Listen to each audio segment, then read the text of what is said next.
I can hear you. I hope you can hear me now as well. Yeah. Loud and Okay, clear. wonderful. Welcome to the show. Great. Thank you very much for the invitation. Yes, so nice to have you. Thank you. And I think I sent you some slides. Exactly. Maybe we can split the screen somehow.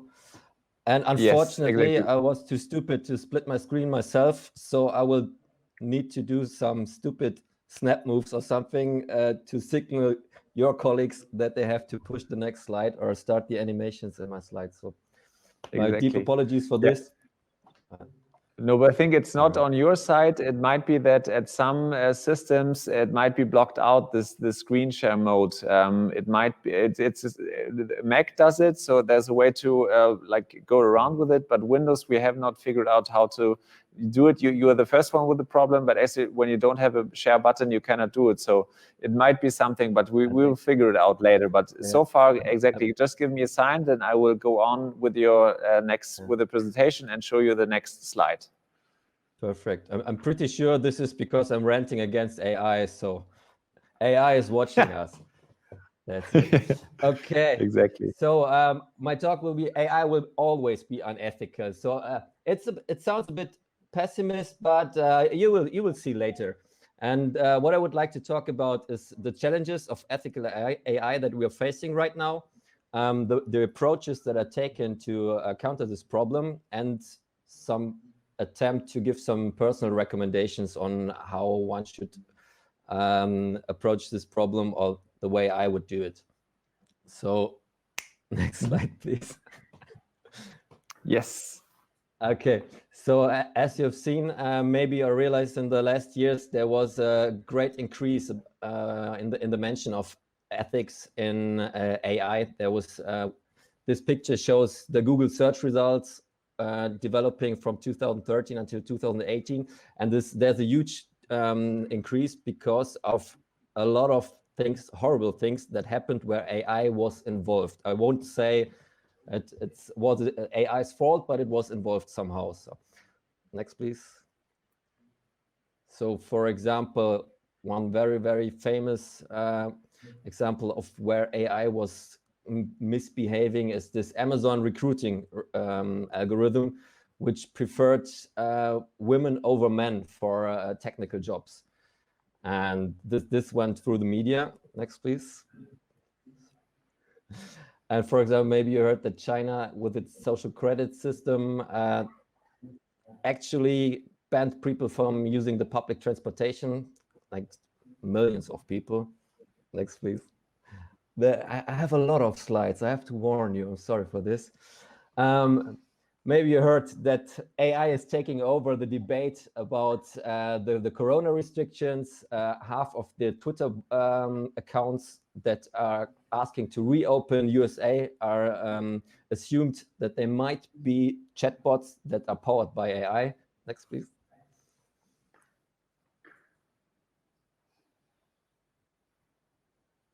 Next, please.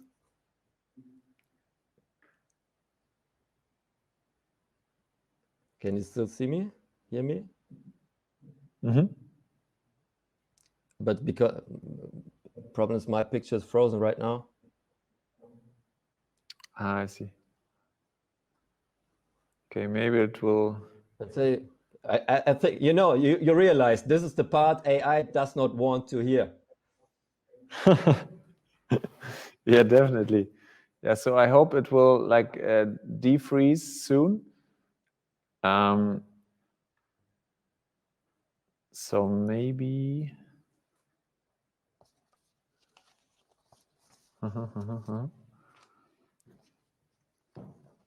Yeah. So let's try something else.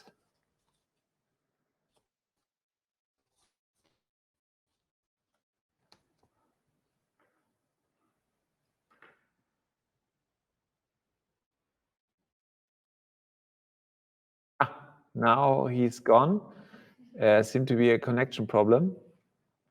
But I will still show you where we are. So far, the last thing that we had Yes, with a kind of, sorry. So I see a black screen. Yes, actually, for those who are approaching us right now, we are in the middle of, or we just have started the presentation, and it's about what problems AI may cause in society and what kind of issues also come with algorithms driven by AI and the negative outcomes with it. So maybe we're still seeing now the same picture. When I go on, hopefully it also updates itself.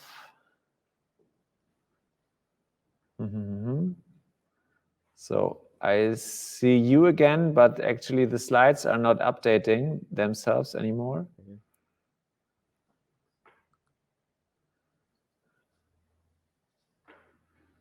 Okay. But Max, can you hear me again? Yeah, I can hear you. Can you hear me? Okay. Yeah. Yes, exactly. Yeah. Okay. Kind of.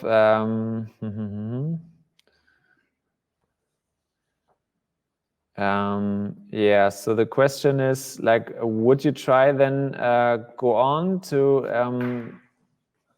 tell us your story, like, without us seeing the slides, so that you at least tell what you see on your slides, and then then we try to fix it at the same time so that we can make it congruent again. Yeah, let's do this. It will be horrible because I totally rely on these slides. But what else should yeah, we but do? maybe then you can open it up for yourselves in another window. Maybe then you can. Yeah. No, I mean I have these slides printed, but it's like I would like to show a lot of stuff. So I will just try to talk about what I have in my hands right now. And so I was just summarizing some examples where there were horrible things happening in this world and AI was involved. So people accused it to the AI, for example, manipulation of public debates on the reopening of the society after Corona lockdown in the US, where they accused, where they thought that maybe 50% of the chatbots are actually, 50% of the Twitter accounts asking for reopening are actually Twitter chatbots powered by AI. And maybe one of the most horrible things that happened so far was the genocide in Myanmar. Maybe you heard of this. And this was started with some posts by the military from Myanmar. And it just went viral on Facebook until really the genocide started and a lot of people died. And when you hear what AI is capable of, and I mean, this is what I'm telling right now is totally unfair against AI. And it's like I'm just summarizing the worst stuff I know about it. But when you hear this, it's a little bit mysterious why, for example, the experts in the US and the Department of Defense are considering to give AI control about their nuclear missiles. I don't know if any one of you have seen the movie Dr. Strangelove with this Doom machine, which was powered by a computer. So I guess these guys in the Department of Defense had not seen this. So why does AI do such stupid things? Why doesn't it just work properly? And why can't we just like simply fix these bugs in AI? Is this really bugs or whatever? And my thesis is that this is a general problem with AI, and we demand too much from AI. We expect too much from it, because the big difference between AI and humans is that humans are alive and AI is nothing but simple mathematics. You can take the most advanced AI algorithm and anything this algorithm can do, you can do it with a calculator. It will take you millions of years, but you can do it with a calculator because it's a simple mathematics. There's no life involved, which means that what AI is capable of is like seeing patterns in data and discovering correlations. But what it's definitely never ever capable of, in the, as far as this approach now, it's like giving real meaning to the data and really understanding what is happening and seeing causal relations in this. But people interpret it like this, and people think, okay, this Amazon recruiting algorithm saw there was a woman, and so this recruiting algorithm thought, oh no, in the history men performed better, so I will not invite her, which is definitely not untrue. I see slides again.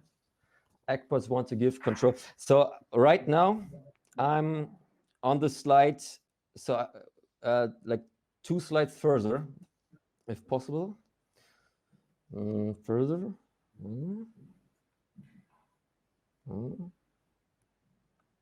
Yes, so what is AI good at exactly? It's good at things like this CISO paper games, which is easily computable because you have only low variables, and it's like you just compare 2 values, and you can play this online. It's really nice. You can play this game against an AI, and if you want to know how the AI is working, the AI is actually quite honest. I mean, the programmers tell us what the AI thought. So next slide, please. Next slide. Yeah, or this. Yeah, exactly. I mean, when I say next, it's like next step because I have some animations in there. So the AI is telling you, I mean, the programmer is telling you, how is the computer thinking? As a computer, I'm trying to predict your moves based on your history because you're very likely to repeat yourself. This is how AI thinks about humans. So, okay, next.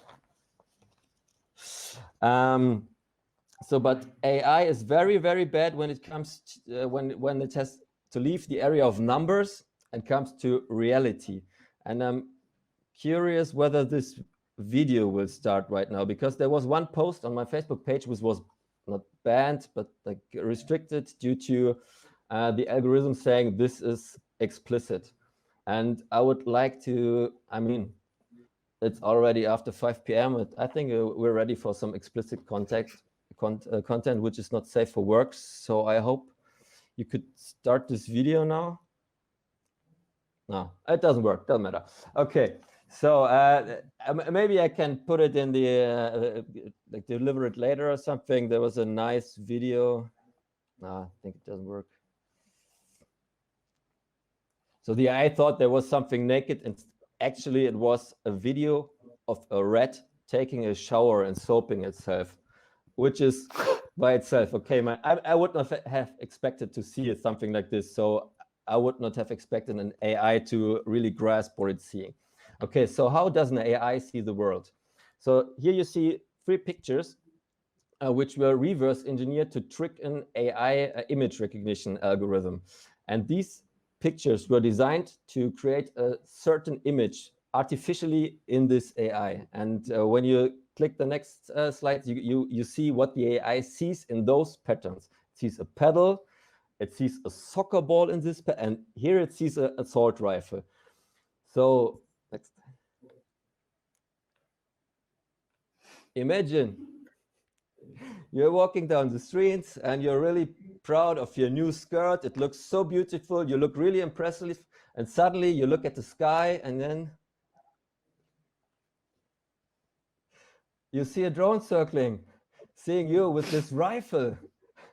And this is a very, I mean, this is fun right now, but I mean, stuff like this somehow happened. And this is a kind of a false positive where AI thinks it has detected something which was actually not there. And you can also have the opposite, where AI thinks there is nothing, although there is something. So the AI that is looking for people would not recognize this person as a human being because of this pattern on the skirt, because this is a reverse engineered adversarial patch. On this picture, these scientists designed some kind of visual pattern that just distorts the AI. It just works on one algorithm, but as you can see, the one wearing this pattern is not recognized as a person, while the other person is clearly food for the drone. Okay. So what is the problem in general? I mean, we have some, I just showed you some problems with AI when it comes to just the technical operation, applying its thoughts to reality. But there's also a lot of problems on the human side when you look at ethical standards, for example, because first of all, they vary. There is as far as I know, there's no universal standard for how to behave perfectly.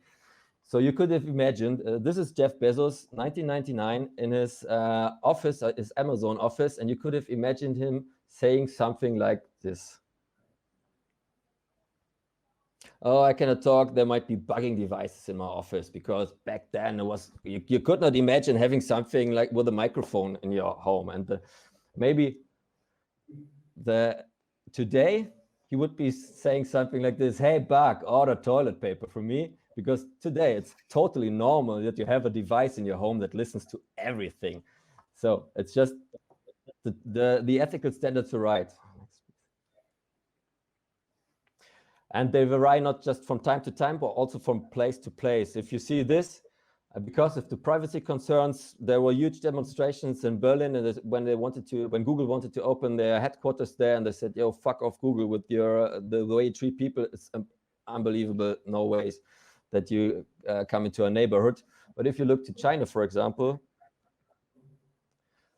people, at least what I can see from here, some people are really happy, and they use, for example, their scores, their social credit scores for dating, and they say, look, I have a huge score, so obviously you see you should marry her because she has 753 hot.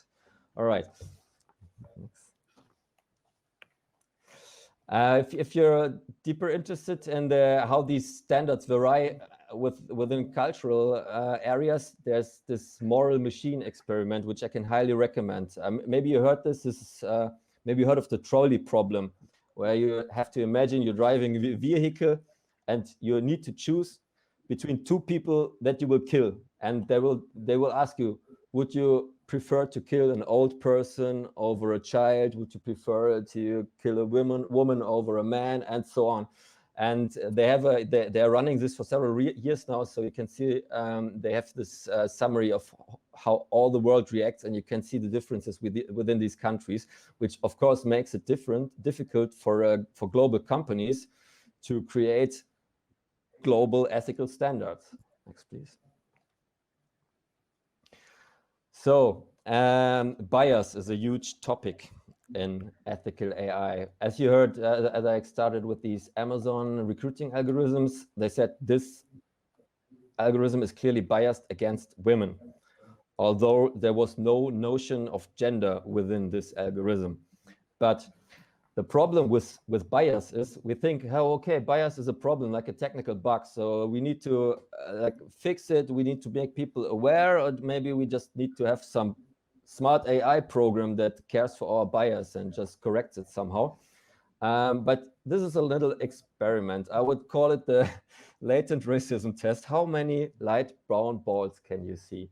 So you can just count, and maybe some people say, there are 4 balls, maybe they're red, or maybe they're light brown. I'm not sure. So I will remove these colored bars. Oops, what's this? They're all light brown. All of them are light brown. There were just small bars covering them. And now you know you had a bias. There was a bias in your perception. You were not able to see the light brown. But I told you. So now you know, and now you're freed of the bias. So please try again. Now you should see everything in light brown. For me personally, it's not working. Even though, I mean, if you augment it, you see, okay, yeah, you see, it's impossible, even if you know that you have a bias, to get rid of it just by knowing that it's there. So what are the approaches to care for AI behaving ethically correct? And what is ethically correct in the first place? Ethics is knowing the difference between what you have a right to do and what is right to do. And this is very important, because I will show you 3 approaches which you can judge by this sentence, please. So, for example, of course, policymakers want to do policy, like hard law. Hard law is any rule that can be enforced by state authority. For example, like maybe the 10 commandments were not right, but for example, the GDPR on privacy rights. this is really hard law, and this exists for several years, and this covers a lot what AI may do or may not do, and how it may be applied or not. But still, a lot of things are happening that many people dislike. Because the problem is, for example, I mean, maybe you heard about this several billion fine against Facebook, where I'm actually not sure whether they really behaved illegally, but it's just like, it just came out of nowhere, and it was a 5.5 billion fine. So, and I can understand all the tech companies standing there, hey, we did not know this before. I mean, can't you just please tell us all the rules? I mean, this is some kind of insane situation. The tech companies asking for regulation, asking for rules, just to feel certain on what is allowed and what is not allowed. Next, please. Because there are several examples where things that were allowed were still not okay. No? There were complaints, and then you say, okay, well, I mean, I asked you for the rules, you did not mention this. So, okay, for the next time I know. And there can always happen things. Next, please. No, next, please. Did I send you the wrong one? Okay, I think we skipped one. Anyways, but so, yeah, for example, this genocide. I mean, nobody can tell me that Mark Zuckerberg planned this. I mean, I don't want to be in his shoes. I mean, he woke up and somebody accused him of a genocide. Okay, but yeah, next, please. So, and then there is soft law, and then like, could you just blend in these next 4 pieces? Yeah.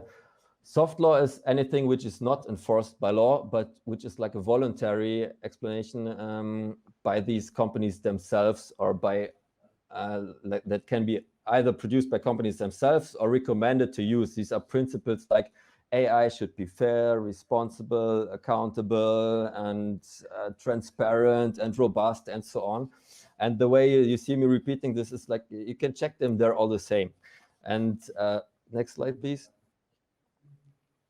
And next slide. And there was meta studies about this, which say basically there's no effect of them whatsoever. I don't think it's because people don't believe in these rules, but I think it's just too complex to try to solve this issue of ethical behavior with a short instruction manual, basically, which in most cases is not longer than 1 page. And I think it does not even help if you involve the Pope in this. This was the most remarkable thing I heard this year about the ethics debate, that Microsoft teams up with the Pope. Well, I mean, all the best. Cannot be bad. So, next, please. Next, please. This is sorry, this was for the wrong event. No, wrong event. Sorry, next, please. Okay, so my recommendations. So what we've been talking about now is like so far, it's like AI can do really horrible things, but it's totally unfair to accuse AI of this, because AI it's not a living being. It does not know what it's doing. It's like, if you did bad at a math test, would you accuse your calculator of this? I wouldn't. But what you should really care about is the people behind it. And if an AI is bugged and misbehaving, but it's still applied on the market, I mean, then there was a person that made a decision on this, or at least did not prevent this. And my recommendation, or the approach that I am following, is you should always care about the people, and hope that the people behind an AI have good intentions. And then don't worry. I mean, even if something goes wrong, if these people have good intentions, they will care to compensate you or something, at least in my naive little world. So yeah, next, please. And this is actually the third kind of approach, and this is certification, which is quite ambiguous. because there are two main kinds of certification. I mean, what is a certificate? You say, I have an algorithm, I want to apply it in this domain. I'm not the people are not sure whether they can trust it. So could I maybe have some kind of seal, some guarantee that says somebody has checked it and it's working? And there's this one side that is looking for a way to approve the code, simply the code, and say, okay, we've seen, yeah, this is robust programming, it will work, will cause no problems. And but I really actually don't believe in this, because I mean, we use AI because we want it to be a learning system. And if it's a learning system, you cannot 100% surely predict its behavior in the future. And I mean, you have built AI to do things that you are not capable, that you cannot predict by yourself. That's why you invented AI. So I'm not sure whether this can actually work. I mean, I hope this can work, but there are also other kinds of certification which do not focus on the code, but rather on the processes behind it. How is the decision made to first of all use AI in the first place? I mean, you should not like solve anything with AI. You don't need AI for anything and everywhere, no matter what other people might tell. And ask people questions like, is there one person that feels responsible? Like, I mean, if this AI just behaves somehow unethical, is there somebody you can blame for this and accuse for this and bring to court for this in the worst case? Or is this like there's a huge company and the company will tell you, oh yeah, it was horrible, but well, you know, it's AI, 1,000 people programmed it, and I mean, it's still a young technology and stuff like this. You don't want to hear this. So there, next please, next two please. That's why with my from the artistic side, from the Republic of Uzupis, we published some principles for trustworthy AI with a patch where you just promise us that you apply AI ethically and that you trust yourself, that you know how to do it. And so this patch is absolutely voluntarily. We don't control anything. Whoever wants to use this and says, yeah, I trust myself, I think I can put this on my website or put this under my algorithm, these persons can use this. And you won't imagine, I mean, when we published this, the next day, like Microsoft called, Apple called, all of them. No, of course, nobody called. It was a joke. Nobody was interested because in our patch, because it's just anybody can use it. It's based on trust.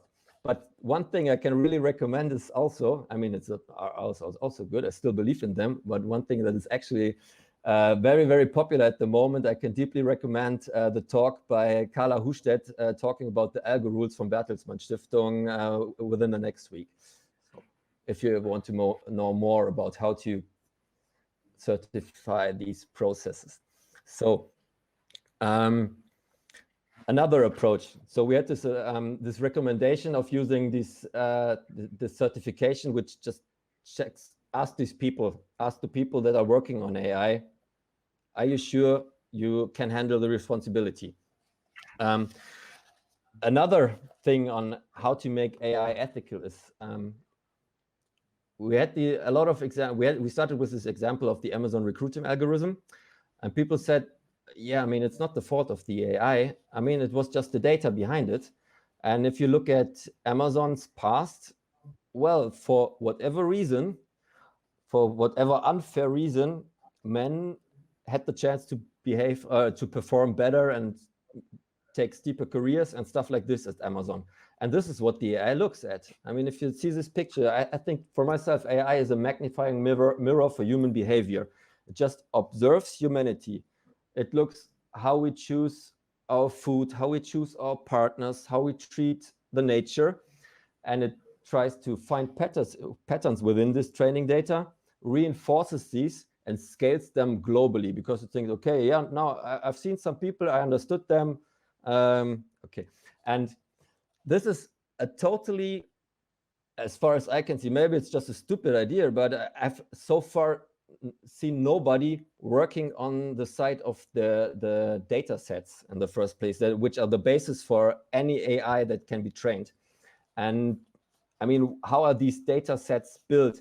For example, what is a data set? A data set is, if you want to do image recognition, you need several thousands or millions of pictures that are annotated, that have labels that says, okay, on this picture is a cat, on this picture is a watermelon, on this picture is something children should not see. And how are they made? They're not made by AI, they are made by hand.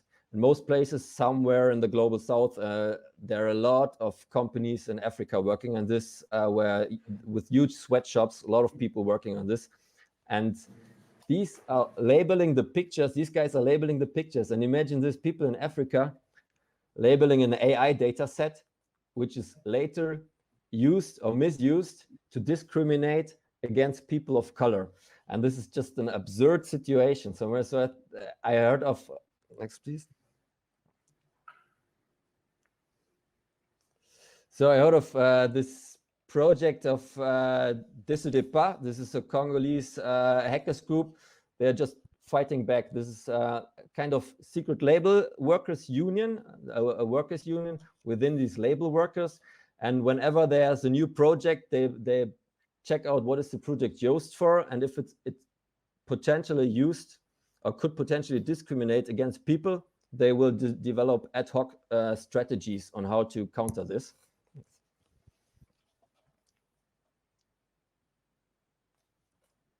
Next, please.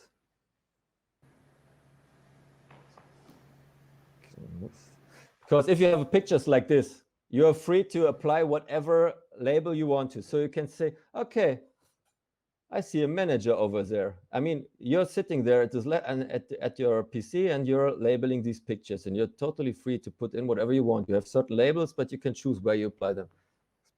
And you can say, the 4 guys on the left, I think they are interns. They look like interns. Next, please. And you can have this other picture and think, oh yeah, this looks like the CEO. And you can have an imagination how a data set or how a algorithm will perform based on a data set where a lot of people chose a certain strategy on how to label this data. So next, please. Yeah, and because I would never ever recommend to do something like this, because it would be like industry sabotage or something. Thank you very much for your attention, and I'm curious about your questions. Okay. Great. Thank you so much. I think it's very, let's say, there was so much into your talk, and now it's kind of one question that comes to my mind before we go into the chat, just shortly before. Isn't it all a question about education? Because you can't have a real discussion in society when most of the people don't even understand or could not understand the basic principles of AI, isn't it? So isn't it hard then for the politics to make decision based on a lot of people who are not, or for a lot of people it's just very new, and then you have a quite of I'd say unfair discussion with the tech companies who knows exactly what it's all about, and they try to turn the discussion in their favor, and with masses who still do not know maybe the stuff that they would need to know to have like a fair discussion. Like, yeah, it's basically a question of education. Or what do you think of it? I 100% agree with you. I mean, this is, if you look at the situation, I mean, these companies, when they're telling like, we have to promote AI further and we have to develop this and this because of the international competition. You could say that there are just profit interests behind this, but I mean, if the services they provide and the value they create, the whole world benefits of this.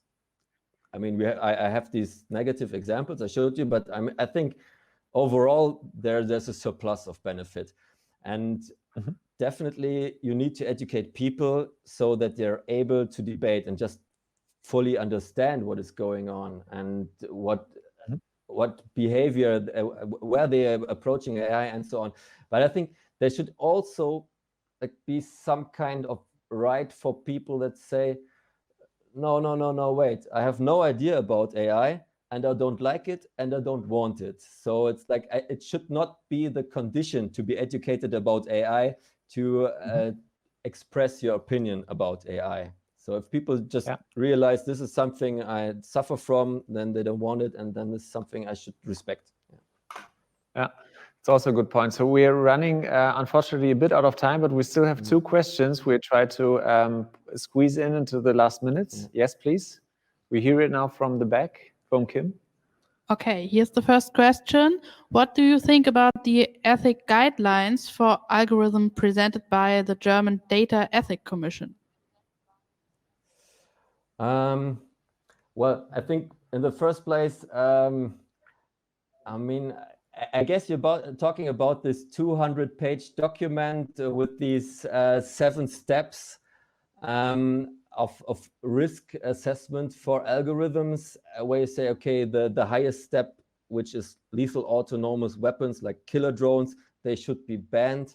It's like, I mean, of course, killer drones should be banned. We're living in the 21st century. We have internet. We can talk with each other, of course. But I mean, it's again the question what they do with it. There are a lot of actors in the scene developing very, very good recommendations. But for example, if you have seen the AI trustworthy principles by the high-level expert group, they were really nice. And the next time Ursula von der Leyen had to work on this topic, she, for some reason, totally ignored the previous work, and the whole group was totally upset, which I can understand. And so it's not only about having a good idea, but also about having the impact to promote it. So I think, of course, the stuff developed by the ethics committee is great, but time will tell whether it will find its way into the programming practice. And one more question. Okay, the second one is a little longer. We can't negate AI as it will continue. Currently, I trust more AI than certain rulers in the world. The more important question is, how do we want that AI is function?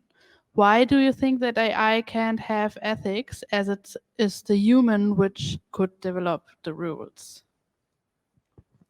I mean, AI itself it's mathematics. It's a computer program. You would not expect your calculator to have ethics, so it's unfair to expect it from AI. But you can like simulate an AI behaving ethically. But this is something you have to train. This is manual training. You can get close to ethical behavior, but it will always, at least the AI based on the infrastructures and technologies right now, will always have the chance to do something totally weird, unexpected, and horrible or wonderful. And this is something you cannot control. And especially stuff worse than humans could do it, maybe, or maybe humans could escalate the same way. Yeah, but I don't believe in this thought of AI is totally objective and knows better. But I think if people work on knowing what is ethical, then they can teach AI, but not the other way around. I don't believe in this so far. I hope I'm wrong. Yeah, super nice. Well, what a great last word in this awesome discussion. So if you like, first of all, thank you very much for your talk and for your time, despite like our technical challenges on the way. I think you managed it quite right, quite cool.